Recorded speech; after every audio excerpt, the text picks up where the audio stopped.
तो आज का हमारा टॉपिक है धार्मिक आंदोलन। काफ़ी इंपॉर्टेंट टॉपिक है और लास्ट में हम प्रीवियस ईयर के क्वेश्चन भी लगाएंगे, इसलिए पहले आप पूरा टॉपिक को अच्छी तरह से समझो और लास्ट में इसके प्रीवियस ईयर से क्वेश्चन करो। तो चलिए बिना देरी किए हुए वीडियो को शुरू करते हैं। तो चलिए शुरुआत करते हैं। तो धार्मिक आंदोलन क्या है पहले मैं आपको समझाता हूँ। तो 6ठी शताब्दी ईसा पूर्व भारत में धार्मिक आंदोलन का प्रभाव देखने को मिला। लोगों के विचारों में धार्मिक परिवर्तन देखने को मिल रहा था।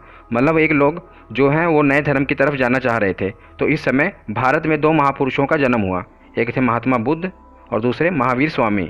इन दोनों ने भारत में चल रहे अंधविश्वास का विरोध किया और बौद्ध धर्म और जैन धर्म का प्रचार किया। तो महात्मा बुद्ध ने बौद्ध धर्म का प्रचार किया और महावीर स्वामी ने जैन धर्म का प्रचार किया। तो आज की इस वीडियो में हम बौद्ध धर्म यानी महात्मा बुद्ध से रिलेटेड क्वेश्चंस को कवर करेंगे और इसकी नेक्स्ट वीडियो में हम जैन धर्म को कवर करेंगे। तो इससे हमारा धार्मिक आंदोलन खत्म हो जाएगा।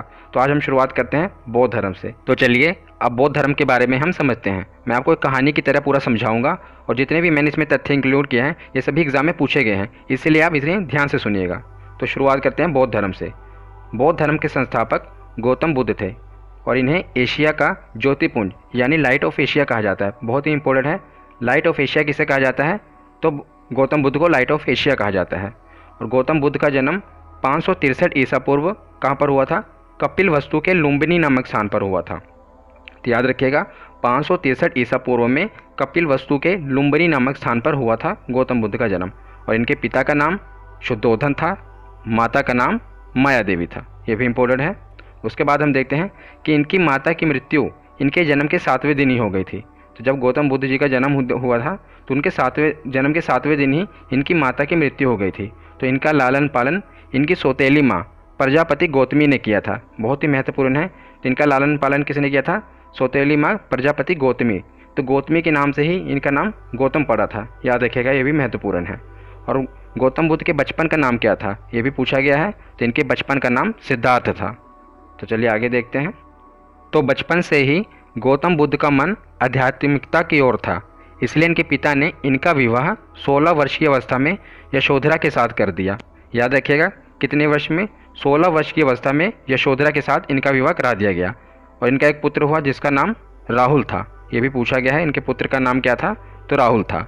और सांसारिक समस्याओं से व्यथित होकर सिद्धार्थ ने 29 वर्ष की अवस्था में गृह त्याग किया था।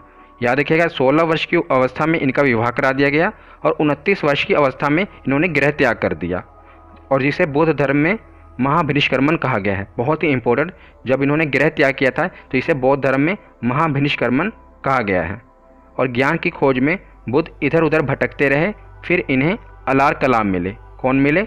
अलार कलाम मिले, जो इनके पहले गुरु बने। ये पूछा गया है, तो याद रखिएगा अलार कलाम इनके पहले गुरु बने। बस आप इसे इसी तरह कहानी की तरह सुनते रहिए, आपको खुद ब खुद ये याद हो जाएगा। तो अब हम आगे देखते हैं। तो कठिन तपस्या के बाद 35 वर्ष की आयु में वैशाख की पूर्णिमा की रात निरंजना नदी के किनारे पीपल वृक्ष के नीचे सिद्धार्थ को ज्ञान प्राप्त हुआ। ये जितनी भी लाइनें हैं वो सभी की सभी इंपॉर्टेंट हैं। 35 वर्ष की अवस्था में वैशाख की पूर्णिमा की रात और निरंजना नदी के किनारे और पीपल वृक्ष के पेड़ के नीचे सिद्धार्थ को ज्ञान प्राप्त हुआ था। याद रखिएगा कितनी वर्ष की उम्र में? 35 वर्ष की उम्र में। 29 वर्ष की आयु में इन्होंने गृह त्याग किया था और 35 वर्ष की आयु में इन्हें ज्ञान की प्राप्ति हुई थी। ये भी पूछा गया है। और ज्ञान की प्राप्ति के बाद सिद्धार्थ बुद्ध के नाम से जाने गए। तो पहले इनके बचपन का नाम क्या था? सिद्धार्थ। और जब इन्हें ज्ञान की प्राप्ति हुई तो इन्हें बुद्ध के नाम से जाना गया, क्योंकि जो बुद्ध है, बुद्ध के नाम का अर्थ ही है ज्ञान की प्राप्ति। और इन्हें जो ज्ञान की प्राप्ति हुई ये कहाँ पर हुई? तो बोध गया में हुई, इसीलिए वो स्थान बोध गया कहलाया।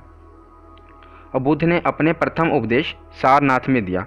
तो ज्ञान प्राप्ति उन्हें हुई बोध गया में। उसके बाद इन्होंने जो अपना प्रथम उपदेश दिया था ये कहाँ पर दिया? तो ये उपदेश इन्होंने सारनाथ में दिया, जिसे बौद्ध ग्रंथों में धर्मचक्र प्रवर्तन कहा गया है। ये जितने भी वर्ड हैं ये सभी इंपॉर्टेंट हैं। तो सारनाथ में जो उन्होंने अपना प्रथम उपदेश दिया तो उसे बौद्ध ग्रंथों में क्या कहा गया? धर्मचक्र प्रवर्तन कहा गया। और उन्होंने यह उपदेश पाली भाषा में दिया। बहुत इंपॉर्टेंट, कौन सी भाषा में? पाली भाषा में। आगे एक इंपॉर्टेंट नोट है कि बौद्ध ने अपने सर्वाधिक उपदेश कौशल देश की राजधानी श्रावस्ती में दिए। ये भी पूछा गया है कि उन्होंने अपने सर्वाधिक उपदेश कहाँ पर दिए? तो कौशल देश की राजधानी श्रावस्ती में बुद्ध ने अपने सर्वाधिक उपदेश दिए थे। याद रखिएगा। आगे देखते हैं। तो महात्मा बुद्ध के प्रमुख अनुयायी थे। कौन कौन थे? एक तो बिंबिसार, दूसरे प्रसेनजीत और तीसरे उदयन। ये प्रमुख शासक थे जो महात्मा बुद्ध के अनुयायी थे, बिंबिसार, प्रसेनजीत और उदयन। तो जो बुद्ध के अनुयायी थे ये 2 भागों में विभाजित थे। कौन कौन से 2 भाग थे? पहला भाग था भिक्षुक, पहले भिक्षुक कहलाए और दूसरे उपासक कहलाए। तो भिक्षुक कौन कहलाए और उपासक कौन कहलाए मैं आपको समझाता हूँ। तो जिन्होंने बौद्ध धर्म का प्रचार करने के लिए संन्यास ग्रहण किया, मतलब ग्रह अपना घर बार त्याग दिया महात्मा बुद्ध की तरह, वो भिक्षुक कहलाए। और उपासक जिन्होंने ग्रह नहीं त्यागा, मतलब गृहस्थ जीवन व्यतीत करते हुए बौद्ध धर्म को अपनाया, वो उपासक कहलाए। तो अब याद रखिएगा, बौद्ध धर्म के अनुयायी कितने भागों में विभाजित थे? भिक्षुक और उपासक। भिक्षुक कौन थे? जिन्होंने संन्यास ग्रहण किया, मतलब घर अपने ग्रह त्याग दिया, घर त्याग दिया। और उपासक कौन कहलाए? जिन्होंने ग्रह नहीं त्यागा, गृहस्थ जीवन व्यतीत करते हुए ही बौद्ध धर्म अपनाया। तो आगे देखते हैं, बौद्ध संघ में सम्मिलित होने की न्यूनतम आयु सीमा 15 वर्ष थी। ये बीपीएससी में क्वेश्चन पूछा गया था, इसलिए मैंने इसे इंक्लूड किया कि जो न्यूनतम आयु सीमा थी बौद्ध संघ में सम्मिलित होने की वो कितनी थी? तो ये 15 वर्ष की थी। आगे देखते हैं, अगर आपको ये वीडियो अच्छी लग रही है तो इसे लाइक जरूर करिएगा और शेयर जरूर करिएगा। अपने चैनल को सब्सक्राइब करके बेल आइकन जरूर प्रेस करिएगा ताकि आपको नेक्स्ट वीडियो मिलती रहे। तो बुद्ध के जीवन से संबंधित बौद्ध धर्म के कुछ प्रतीक हैं। ये प्रतीक बहुत मायने रखते हैं बौद्ध धर्म के लोगों के लिए और बहुत ही इंपॉर्टेंट है हमारे एग्जाम के लिए भी। तो जन्म का प्रतीक क्या है? कमल एवं सांड, ये जन्म का प्रतीक है बुद्ध के। ग्रह त्याग का क्या प्रतीक है? तो घोड़ा, ये ग्रह त्याग का प्रतीक है। ज्ञान का प्रतीक पीपल, क्योंकि उन्हें पीपल के पेड़ के नीचे ही ज्ञान की प्राप्ति हुई थी, जिसे बोधि वृक्ष कहा गया, इसलिए ज्ञान का प्रतीक है पीपल। निर्वाण का प्रतीक है पदचिन्ह और मृत्यु का प्रतीक है स्तूप। तो ये 5 प्रतीक आपको याद रखने हैं, एक बार याद करिएगा। जन्म का कमल एवं सांड, ग्रह त्याग का घोड़ा, ज्ञान का पीपल, निर्वाण का पदचिन्ह और मृत्यु का स्तूप। ये 5 आपको प्रतीक याद रखने हैं। उसके बाद हम देखते हैं कि 80 वर्ष की अवस्था में 483 ईसा पूर्व कुशीनगर में बुद्ध का निधन हुआ, जिसे बौद्ध धर्म में महापरिनिर्वाण कहा गया। बहुत ही इंपॉर्टेंट है, जब बुद्ध का निधन हुआ तो उसे क्या कहा गया? बौद्ध धर्म में महापरिनिर्वाण कहा गया। और निधन के पश्चात जो बुद्ध की अस्थि थी, मतलब जो अवशेष थे, उसे भारत की 8 जगहों पर स्थापित कर वहाँ पर स्तूपों का निर्माण करवाया गया। सबसे बड़ा स्तूप सांची का स्तूप है, बहुत ही इंपॉर्टेंट है। सबसे बड़ा स्तूप कौन सा है? सांची का। 8 जगहों पर यह स्तूपों का निर्माण करवाया गया था भारत में। तो अब हम कुछ इंपॉर्टेंट पॉइंट पढ़ लेते हैं, ये भी एग्जाम के लिए महत्वपूर्ण है। तो सांची के स्तूप का निर्माण करवाया, अभी हमने पीछे पढ़ा ना कि सबसे बड़ा स्तूप कौन सा है? सांची का स्तूप। तो सांची के स्तूप का निर्माण करवाया था, तो यह अशोक ने करवाया था सांची के स्तूप का निर्माण। और बौद्ध धर्म का प्रमुख ग्रंथ, वेरी वेरी वेरी इंपॉर्टेंट, बहुत ही बार ये एग्जाम में पूछा गया है। तो बौद्ध धर्म का प्रमुख ग्रंथ कौन सा है? तो त्रिपिटक, ये बौद्ध धर्म का प्रमुख ग्रंथ है, बहुत ही महत्वपूर्ण है। आगे देखते हैं कि बौद्ध धर्म को अपनाने वाली प्रथम महिला कौन सी थी? तो बौद्ध धर्म को अपनाने वाली प्रथम महिला थी बुद्ध की माँ प्रजापति गौतमी। तो जिन्होंने महात्मा बुद्ध का लालन पालन किया था, तो प्रजापति गौतमी ही बौद्ध धर्म को अपनाने वाली प्रथम महिला थी। और बौद्धों का सबसे पवित्र त्यौहार कौन सा है? तो वैशाखी पूर्णिमा। वैशाखी पूर्णिमा क्यों? पीछे मैंने आपको बताया था ना कि वैशाखी पूर्णिमा के ही रात को महात्मा बुद्ध को ज्ञान की प्राप्ति हुई थी पीपल के वृक्ष के नीचे, इसीलिए वैशाखी पूर्णिमा का दिन बौद्धों का सबसे पवित्र त्यौहार है, याद रखिएगा। अब हम प्रीवियस ईयर के क्वेश्चन कर लेते हैं और हम देखते हैं कि हमें कितने क्वेश्चन आते हैं। ये जो प्रीवियस ईयर के क्वेश्चन हैं मैंने एसएससी और रेलवे से उठाए हैं और काफ़ी इंपॉर्टेंट हैं। तो इसमें कुछ मैं आपको एडिशनल भी बताऊंगा जो कि हमने पीछे नहीं पढ़ा, तो इसलिए आप इस टेस्ट को लगाएं। तो सांची के स्तूप का निर्माण किसने करवाया था? तो अभी हमने पढ़ा है सांची के स्तूप का निर्माण किसने करवाया था? तो अशोक ने करवाया था। आगे देखते हैं नेक्स्ट क्वेश्चन, अजंता और एलोरा की गुफाएं भारत के किस राज्य में स्थित हैं? तो अजंता और एलोरा की गुफाएं ये बौद्ध धर्म से ही रिलेटेड हैं, इसीलिए इसे मैंने इसमें इंक्लूड किया है। तो अजंता और एलोरा की गुफाएं भारत के किस राज्य में स्थित हैं? तो ये महाराष्ट्र में स्थित है अजंता और एलोरा की गुफाएं। तो नेक्स्ट क्वेश्चन देखते हैं कि किन्हें एशिया का प्रकाश भी कहा जाता है? तो लाइट ऑफ एशिया किसे कहा जाता है? गौतम बुद्ध, ईसा मसीह, पैगंबर मोहम्मद या स्वामी विवेकानंद? तो लाइट ऑफ एशिया किसे कहा जाता है? तो गौतम बुद्ध को ही एशिया का प्रकाश कहा जाता है। नेक्स्ट क्वेश्चन देखते हैं कि गौतम बुद्ध ने महापरिनिर्वाण कहाँ लिया था? तो आपको बताना है कि गौतम बुद्ध ने महापरिनिर्वाण कहाँ लिया था। तो इसका राइट आंसर होगा ऑप्शन बी। तो कुशीनगर में गौतम बुद्ध ने महापरिनिर्वाण लिया था।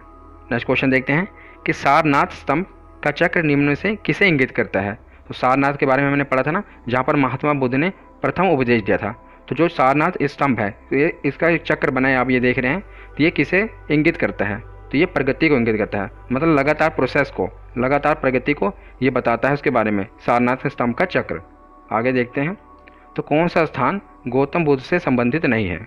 तो आपको ये बताना है नीचे 4 ऑप्शन में, सारनाथ, बोध गया, कुशीनगर और पावापुरी। इसमें कौन सा स्थान है जो गौतम बुद्ध से संबंधित नहीं है? तो इसका ऑप्शन होगा ऑप्शन डी, पावापुरी। क्योंकि सारनाथ आप देखोगे तो यहाँ पर महात्मा बुद्ध ने प्रथम उपदेश दिया, बोध गया में उन्हें ज्ञान की प्राप्ति हुई और कुशीनगर में उन्होंने महापरिनिर्वाण लिया। तो मतलब ये बचा पावापुरी, इसका संबंध महात्मा बुद्ध से नहीं है। आगे देखते हैं, भगवान बुद्ध ने अपना पहला धर्मोपदेश कहाँ दिया था? तो आपको बताना है कि भगवान बुद्ध ने अपना पहला धर्मोपदेश कहाँ दिया था? लुम्बिनी में, बोध गया में, सारनाथ में या कुशीनगर में? तो इसका राइट आंसर होगा ऑप्शन सी, सारनाथ में उन्होंने अपना पहला धर्मोपदेश दिया था। और विख्यात बोरोबुदुर बौद्ध मंदिर कहाँ स्थित है? ये काफ़ी बार एग्जाम में पूछा गया है, इसीलिए मैंने इसे इंक्लूड किया है। ये बुद्ध का ही मंदिर है, इसीलिए मैंने इसे टेस्ट में इंक्लूड किया है कि बोरोबुदुर बुद्ध मंदिर कहाँ स्थित है? तो ये इंडोनेशिया में स्थित है। याद रखिएगा कहाँ पर? इंडोनेशिया में। तो नेक्स्ट क्वेश्चन देखते हैं कि महात्मा बुद्ध का जन्म डैश में हुआ था। तो आपको बताना है कि महात्मा बुद्ध का जन्म कहाँ पर हुआ था? तो महात्मा बुद्ध का जन्म हुआ था लुम्बिनी में। ऑप्शन बी इसका राइट आंसर होगा। नेक्स्ट क्वेश्चन देखते हैं कि गौतम बुद्ध का वास्तविक नाम क्या था? तो महात्मा बुद्ध इनका नाम कब पड़ा? जब उन्हें ज्ञान की प्राप्ति हुई उसके बाद इनका नाम बुद्ध पड़ा। तो बुद्ध से पहले इनका नाम क्या था? तो इनका पहले नाम था सिद्धार्थ। आपको बताया था ना मैंने कि इनका बचपन का नाम क्या था? सिद्धार्थ। उसके बाद जब इन्हें ज्ञान की प्राप्ति हुई तो इनका नाम बुद्ध पड़ा। आगे देखते हैं, तो त्रिपिटक धर्म ग्रंथ का संबंध किस धर्म से है? तो काफ़ी बार ये क्वेश्चन पूछा गया है, हर एग्जाम में, एसएससी हो चाहे रेलवे, हर एग्जाम में पूछा गया है। तो त्रिपिटक धर्म का ग्रंथ का संबंध किस धर्म से है? तो बौद्ध धर्म से इसका संबंध है, याद रखिएगा। बौद्ध धर्म का संरक्षक कुषाण शासक कौन था? तो आपको बताना है कि वो कौन सा कुषाण शासक था जो बौद्ध धर्म का संरक्षक था। तो ये कनिष्क था। काफ़ी इंपॉर्टेंट है, यही कुषाण शासक था जो बौद्ध धर्म का संरक्षक था, कनिष्क। नेक्स्ट क्वेश्चन देखते हैं कि बुद्ध की मृत्यु जहाँ पर हुई थी वह स्थान अब कहाँ पर है? तो बुद्ध की मृत्यु जहाँ पर हुई थी, आपको बताना है बुद्ध की मृत्यु हुई कहाँ पर थी? वैसे कुशीनगर में। तो अब वह स्थान कहाँ पर है? तो यह स्थान अब उत्तर प्रदेश में है। याद रखिएगा कहाँ पर? उत्तर प्रदेश में। आगे देखते हैं, तो धर्म चक्र प्रवर्तन किया गया था बौद्ध द्वारा। मैंने आपको बताया था ना कि धर्म चक्र प्रवर्तन किया गया था। तो ये कहाँ पर किया गया था आपको बताना है? तो यह सारनाथ में किया गया था। कहाँ पर?